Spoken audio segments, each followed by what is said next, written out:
Hey everybody, welcome back for session 5, where we will work with our client more closely on understanding triggers, and in doing so, we'll need to be able to both understand and define hunger. At the end of it all, we want to be able to coach our client into mastering an understanding of nutrient density so that when they do opt for certain foods during a trigger event, the choices made don't sideline their efforts up to this point. We'll explain what makes food nutritionally dense as we move through this by talking about the triggers our client will face from time to time.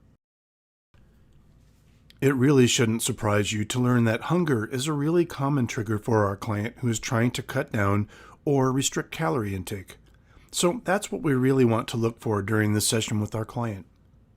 Now remember that our strategy within this program has never been to go about counting calories, but instead we're looking at eating patterns overall while trying to fulfill the recommendations and suggestions that we promote as part of the HEED program. And even though we make our best effort to provide eating plans for a client and teach them new eating strategies, the changes in eating patterns might make the client feel hungry at times. But this is not always the case. It's not guaranteed.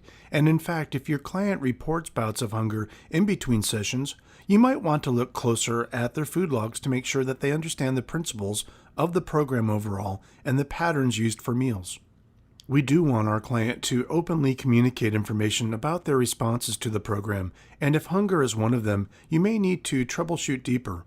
Regardless, hunger is a common trigger, and we need to work with our client who feels hungry during the day. So we have to come to understand a few things about hunger. Hunger is a worldwide phenomenon and problem, and in some countries, physical hunger is actually a painful reality due to substandard living conditions and is characterized by simply not getting enough food or nutrients from within the environment and the diet. The physical symptoms of hunger include discomfort or an empty feeling in the stomach and can include headaches or lightheadedness. Your hungry client might also report low energy due to their hunger levels, and in this way, the same global pattern of hunger is realized by the client in the physical sense. But remember, when we're talking about hunger, that there are two different types. Physiological is the first, and the second type, or psychological hunger, is the more compelling and complex type of hunger for us to understand and coach a client through. In general, we focus our efforts on being able to recognize the different types of hunger because it might tie into the client's triggers. But as always, if your client has a need beyond your scope or training for intervention, then by all means refer your client out to a qualified professional.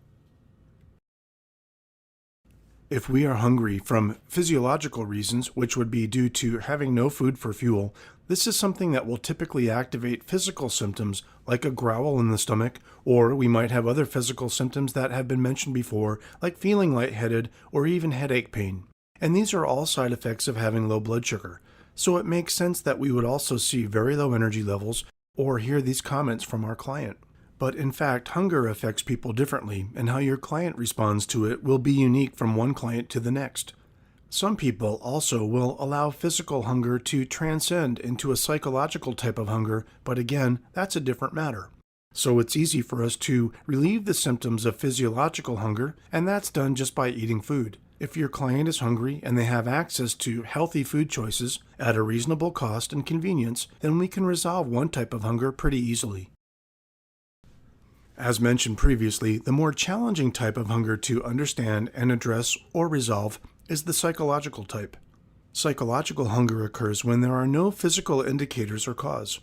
Now, during times when a client feels hunger rooted in psychological factors, they may find that they seek food for reasons that might be tied to their emotional state or their perceptions based on sensory feedback. Examples of this would be the aroma of food being prepared, social situations where your client might be nervous, or extreme cases of anxiety and exhaustion that lead to hunger because the client just feels a certain way. You might be able to see now how psychological and physiological factors can actually work together to then influence hunger. The example of food aroma or odors as a trigger for hunger is actually an example of both a physical component in addition to a psychological component. Therefore, having an awareness for this type of hunger is important not only because it's more profound or complex, but also because psychological hunger is the type that tends to lead people to excessive calorie consumption and unhealthy food choices.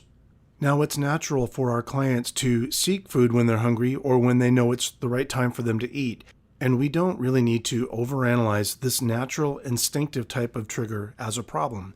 But knowing the client's triggers and providing solutions to avoid and to adapt to them is one of your missions as the specialist. Remember that we have to understand the different cultural and social situations where our client might celebrate with food as well. But if you observe eating behaviors in a disordered pattern from your client, it would then represent an opportunity for you to remind your client about potential triggers in their environment. As a coach or specialist, we should just come to accept that our clients will experience triggers and that they will either come from internal or external sources. External triggers would be those in the client's environment and may even be in their work environment that they are in most of the day. Internal triggers are those more influenced by mood, psychological states, or even emotions.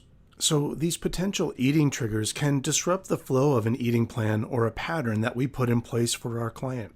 We've mentioned the need for open communication during the coaching and client relationship in order for the client to discuss triggers with you openly and honestly, and you may need to again rely on some motivational interviewing whereby we acknowledge our client's strengths or success from their past with good active listening skills to be able to get the information we need about what triggers client eating behaviors.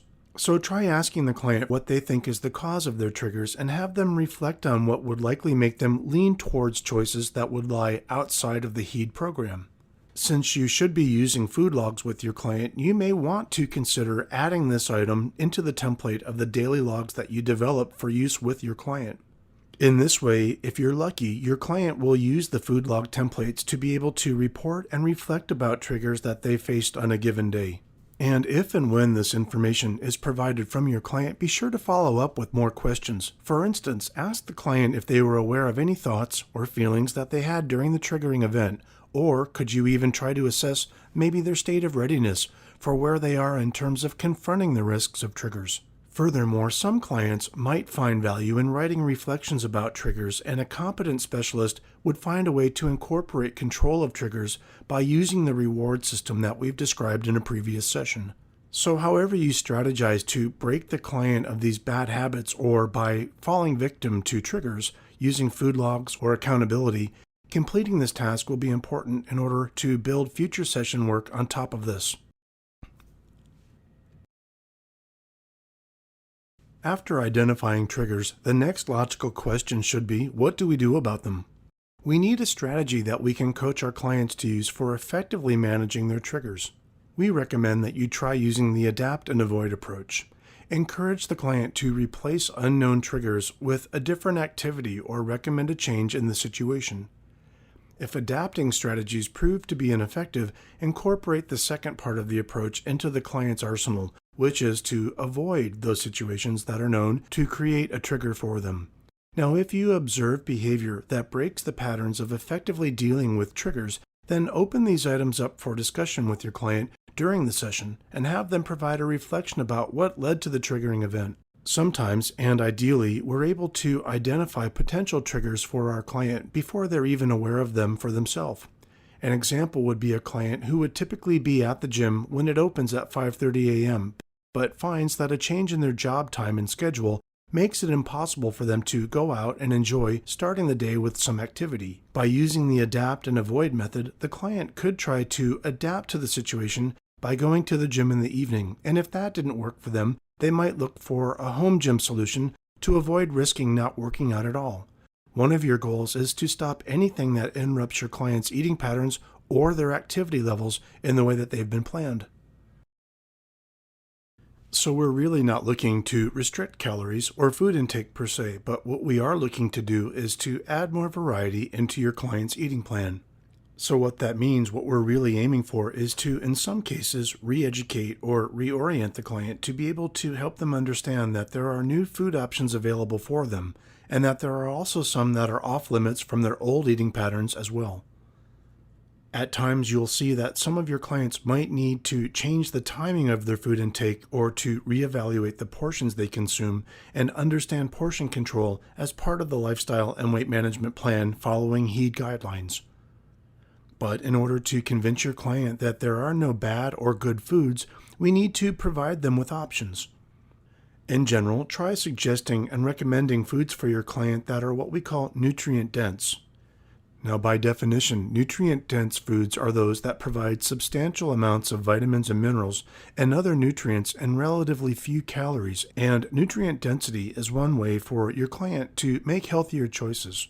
Low nutrient density foods are those that supply calories but relatively small amounts of micronutrients. Foods that are higher in nutrient density include brightly colored fruits and vegetables, whole grains, and even fat-free dairy, milk, and cheeses are allowed. Refer to the nutrient density table included in your appendix items for more information on foods that are considered nutrient dense, and then coach or persuade your client to fulfill their eating plan and make healthier choices.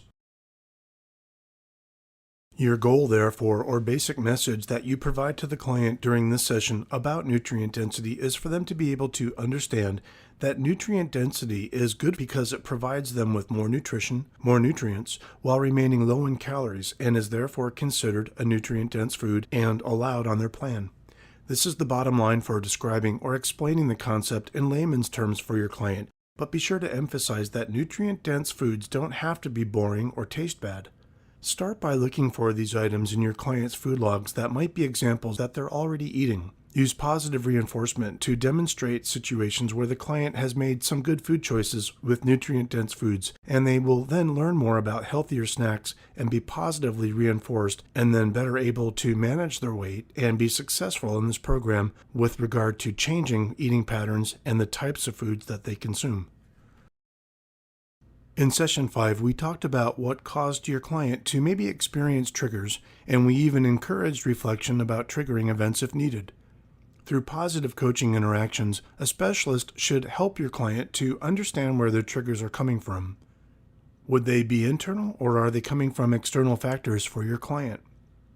Be sure to review the adapt and avoid method for the client to be able to try preventing slipping, falling out of the plan, or losing control. Provide suggestions and recommendations or what you would like the client to do in different situations when faced with known triggers so that they can try the adapt and avoid method if needed. Consider talking through avoidance techniques that help your client make changes and not expose them to triggers that jeopardize their eating patterns. Remember that triggers can also affect the outcome of your client's long and short-term goals. Also, be sure to offer your support and help to your client when completing any part of their food logs, because these are part of their daily reflections and factors that the client feels are most important to stay on track. And this new behavior change may pose a challenge to the client, and the type of interactions that you have may be more intense for Session 5.